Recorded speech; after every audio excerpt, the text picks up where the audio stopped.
मोदी हैं प्रधानमंत्री, लेकिन अब बीजेपी में असली मालिक कौन है? ये सवाल अब मजाक नहीं रहा और इस सवाल का जवाब दिल्ली से नहीं, नागपुर से आ रहा है।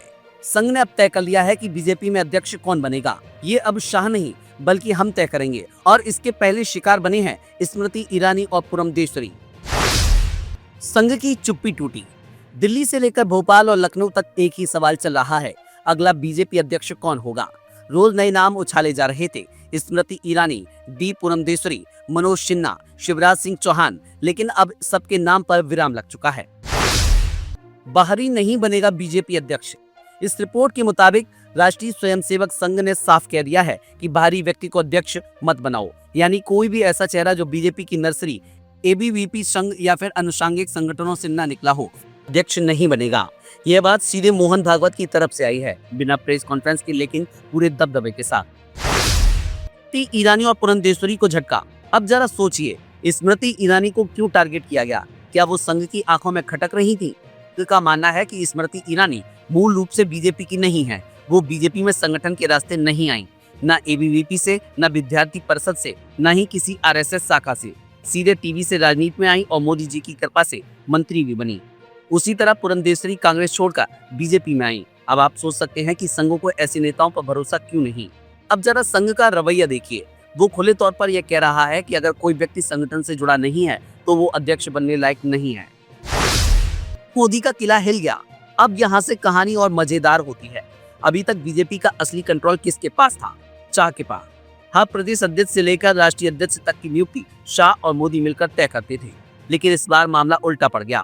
मोहन भागवत और संघ ने दिल्ली दरबार को साफ संदेश दिया, हमें अब केवल विश्वास पात्र नहीं चाहिए, हमें संघ पोषित भी चाहिए।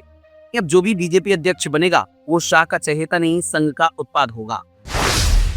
चालाकी और ताकत। संघ आमतौर पर फ्रंट फुट पर नहीं आता, वो पर्दे के पीछे से कंट्रोल करता है, लेकिन इस बार मोहन भागवत खुद मैदान में उतर आए हैं। कोई याद होगा 2024 लोकसभा चुनाव में बीजेपी को जितनी उम्मीद थी उतनी सीटें नहीं मिली। मोदी लहर कमजोर हुई और इसी मौके का फायदा उठाकर संघ ने एक तरह से टेक ओवर शुरू कर दिया। मोहन भागवत लगातार ये बात कह चुके हैं कि हम सत्ता के पीछे भागने वाले लोग नहीं हैं, लेकिन अब लगता है कि सत्ता की चाबी उनके ही पास है। अध्यक्ष कौन बनेगा? तो अब सवाल यह है कि जब स्मृति ईरानी और पुरंदेश्वरी जैसे नाम बाहर हो गए तो कौन बची? संघ के करीबी कुछ नाम हैं जो अंदर खानी चर्चा में हैं। शिवराज सिंह चौहान लंबे समय तक संघ से जुड़े रहे और अब केंद्र की राजनीति में आने की कोशिश में है। मनोज सिन्हा, बनारस हिंदू विश्वविद्यालय से एबीवीपी का बैकग्राउंड, कश्मीरी प्रशासन में अनुभव।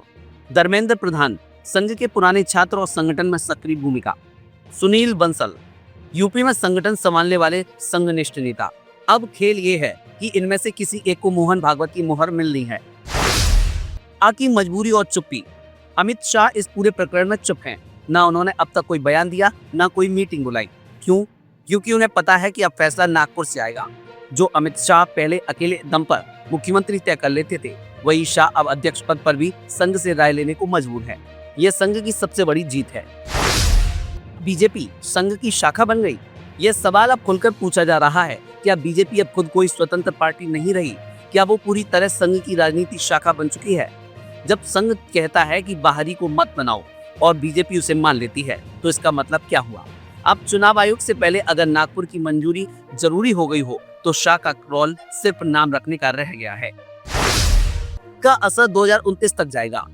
यह जो दबदबा संघ ने दिखाया, इसका असर 2029 तक रहने वाला है। 2024 में कमजोर प्रदर्शन के बाद 2025 में अध्यक्ष पद पर संघ ने अगर पूरी तरह नियंत्रण पा लिया तो 2029 की लोकसभा चुनाव की रणनीति संघ ही तय करेगा।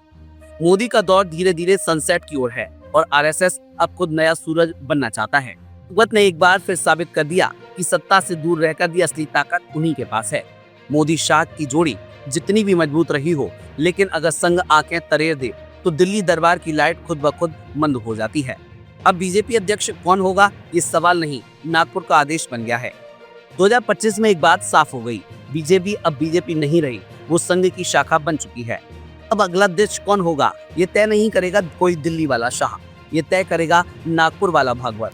कि कोई पेंच है जो राष्ट्रीय स्वयंसेवक संघ और भारतीय जनता पार्टी के बीच में फंसा हुआ है, और वो पेंच इस तरह से फंसा हुआ है कि बीजेपी की स्थिति सांप और छछूंदर जैसी स्थिति हो गई है।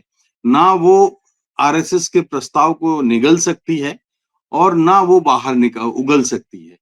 मेरे कहने का अर्थ ये है कि भारतीय जनता पार्टी के नेता और प्रधानमंत्री नरेंद्र मोदी बीते दिनों जब बहुत बदनामी हो गई, बहुत सारी थू-थू हो गई संघ के बीच में, तब जाकर के अभी चंद रोज पहले हमने चर्चा की थी, आपको अगर याद हो तो नागपुर गए और संघ के साथ बैठक हुई, उनके मोहन भागवत जी के साथ बैठक हुई, लेकिन पहली बात तो ये है कि तब तक काफी देर हो चुकी थी और संघ लोकसभा चुनाव के बाद से ही उनको ये बार-बार संदेश दे रहा था अप्रत्यक्ष रूप से कि आप अपने अंदर झांक के देखो। भारतीय जनता पार्टी अपने संगठन के भीतर झांक के देखे, लेकिन वो ऐसा करने को तैयार नहीं थे। तो अब इतनी देर हो चुकी है कि मिट गया जब मिटने वाला, फिर सलाम आया तो क्या, दिल की बर्बादी के बाद उनका पयाम आया तो क्या। तो ये कुछ स्थिति हो गई है। अब देखिए, कारण कुछ भी हो, मामला तो अटका हुआ है कि संजय जोशी, जिनका कि नाम आपने लिया, यहाँ से जो नाम दिए जा रहे हैं, वो मनोहर लाल खट्टर और धर्मेंद्र प्रधान के हैं। तो 2 नाम ये हैं और एक नाम मध्यमार्गी जो हो सकता है, पर मुझे नहीं लगता कि बीजेपी के शिखर नेता इस पे सहमत होंगे, वो कृषि मंत्री शिवराज सिंह चौहान का है। संघ तो सहमत हो सकता है, लेकिन नरेंद्र मोदी उनसे सहमत होंगे कि नहीं, उनके नाम पर ये मुश्किल है। लेकिन संजय जोशी अगर जो है का नाम आता है, तो दूसरे ना ये एक पेंच है कि एक दांव चल सकते हैं भारतीय जनता पार्टी की ओर से कि चलो संजय जोशी नहीं, लेकिन शिवराज सिंह चौहान को हम पसंद कर सकते हैं। संजय जोशी के नाम पर सहमत होना नरेंद्र मोदी के लिए बहुत कठिन है, आसान नहीं है, और न केवल नरेंद्र मोदी के लिए, अमित शाह के लिए भी। और दूसरी चीज ये है कि देखिए, संगठन में प्रधानमंत्री गुजरात से, अमित शाह नंबर 2 ताकतवर गृह मंत्री गुजरात से, तीसरा अगर संजय जोशी आते हैं तो वो भी गुजरात से। तो ये जो इसका संदेश जाएगा, वो भारतीय जनता पार्टी के लिए आने वाले चुनावों में बहुत भारी पड़ेगा। तो एक बात तो ये है। दूसरी चीज देखिए, सियासत में कितनी दिलचस्प होती है विनीता, कि उसमें छवि जो है, इमेज या जो साख है, उसकी चिंता नहीं की जाती। अन्यथा जेपी नड्डा साहब को ये लगातार एक्सटेंशन पर एक्सटेंशन, एक्सटेंशन पर एक्सटेंशन एक कोई अदृश्य ताकत दे रही है, जो भारतीय जनता पार्टी के राष्ट्रीय अध्यक्ष से भी ऊपर है। अब कौन एक्सटेंशन दे रहे हैं, देखिए, उन्होंने पहले तो ऊटपटांग से बयान दिए, तो उसके लिए वो एक तरह से जिम्मेदार हैं। दूसरा, उन बयानों की वजह से संघ नाराज हुआ। तीसरा, उन बयानों के कारण पार्टी अपने दम पर बहुमत नहीं जुटा पाई। बैसाखियों पर सरकार चल रही है, जो कि 2019 में ऐसा नहीं हुआ था। अपने दम पर पार्टी अब बहुमत पर आई थी। तो तीसरा, अब चौथा ठीकरा भी जेपी नड्डा के सिर पर फोड़ा जा रहा है कि फरवरी के अंत तक पूरा पार्टी का जो संगठन का जो चुनाव का जो ढांचा है, मैं आपको बता दूं कि ये सब सारे प्रदेश अध्यक्षों के चुनाव होने हैं, उसके बाद कार्यकारिणी के चुनाव होने हैं, फिर प्रदेशों में तमाम जो वो चुनाव होने हैं जो राष्ट्रीय स्तर पर अध्यक्ष के चुनाव के लिए आवश्यक होते हैं। तो तय ये था कि फरवरी में तक 18 चुनाव करा लिए जाएंगे, और अभी तक बमुश्किल, जो मेरी जानकारी है, कुछ दिन पहले की जानकारी है, 12 चुनाव हो पाए हैं। आप देखिए, भारतीय जनता पार्टी जैसी अनुशासित पार्टी, जहां जो 24 घंटे 365 दिन चुनावी मुद्रा में रहती है, उस समय पर अपने चुनाव नहीं करा पा रही है। कितने ताज्जुब की बात है, अंदर के चुनाव।